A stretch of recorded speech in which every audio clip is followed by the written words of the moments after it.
This video discusses shapes of distributions. When describing a distribution, we want to make sure that we always talk about three things: the shape, the center, and the spread. Does the histogram have a single central lump or several separated lumps? Is the histogram symmetric? Do any unusual features stick out? We'll look at some examples of these. Now here's some common distribution shapes. We have the bell shape. This is the triangular shape. Uniform. What's called the reverse J. The J shape. Sometimes this is known as an exponential growth. This would be a exponential decay. Skewed right. Skewed left. Bimodal. Multimodal. And we'll discuss these more in this video. But the common four types that we're going to discuss in Stats 1 is bell shape, uniform, skewed right, and skewed left. But we'll also discuss bimodal and multimodal. Does the histogram have a single central hump or several separated humps? The humps in a histogram are called modes. A histogram with one peak is dubbed unimodal. Histogram with two peaks are bimodal, and histogram with three or more peaks are called multimodal. We'll look at some examples. In this case, this histogram, this is clearly bimodal. Go to the student survey data. This is the variable height, and if we look closely here, this is bimodal. Here's a peak, and here's a peak.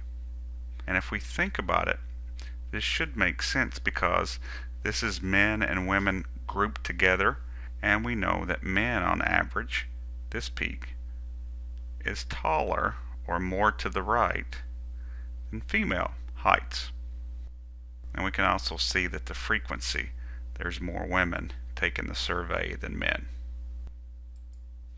If the histogram does not appear to have any humps or modes, then we say that the distribution is what we call uniform, where approximately each band has the same frequency. Here's an example of using the data from the student survey. This is the random number variable, and we expected that the random numbers to be uniform.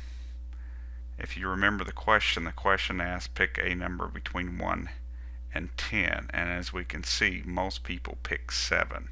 So theoretically, we expected this to be random, where each digit had the same chance of being picked, but that is not the case. Most people pick the number 7. Is the distribution symmetric? If it is symmetric, then roughly along the peak, the left hand side of the peak is approximately equal to the right hand side. So the shapes of each of these bends to the right of the peak should be about the same, or approximately the same, to the left. It's the mirror image, so if we fold this over to this, we expect them to be about the same. Now this is the height, but this is separated for just females, and this would be approximately symmetric. We'd even probably say that this is bell shape. Let's look for the males. So we can see that the males have a different center, and this distribution is roughly bell shape also, and symmetric. The thinner ends of a distribution are what we call the tails. Now if one tail stretches out further than the other, then we say the distribution is skewed. Now we have two types of skewed, skewed left and skewed right. This is an example of what we call skewed left. If we find the peak and we draw a line out here, this would be the left tail, this would be the right tail.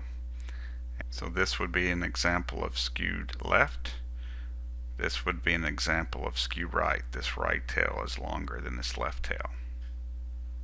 Here's an example of using the student survey data.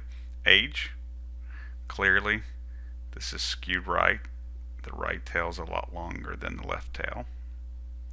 Now if we separate this variable by gender, male and female, let's see if it changes the shape. Here's female ages, there's males. Both are skewed right. It did not change the distribution when we separated by gender. The next thing we want to look at is there anything unusual about the histogram, about the distribution? Are there any what we call possible outliers? And that means values that are away from the rest of the body of the distribution. And this can be identified by if there's any large gaps. So in this case there is a possible outlier to the left. A histogram cannot identify outliers, only a box plot, and we'll talk about box plots later. Here's an example of a distribution. Again, this is skewed, but here we have possible outliers to the right. This is for the variable commute time. How long does it take you to get to Cincinnati State from home? So these are very large values to the right. Here's the same data set, but this time instead of a histogram, it's a dot plot.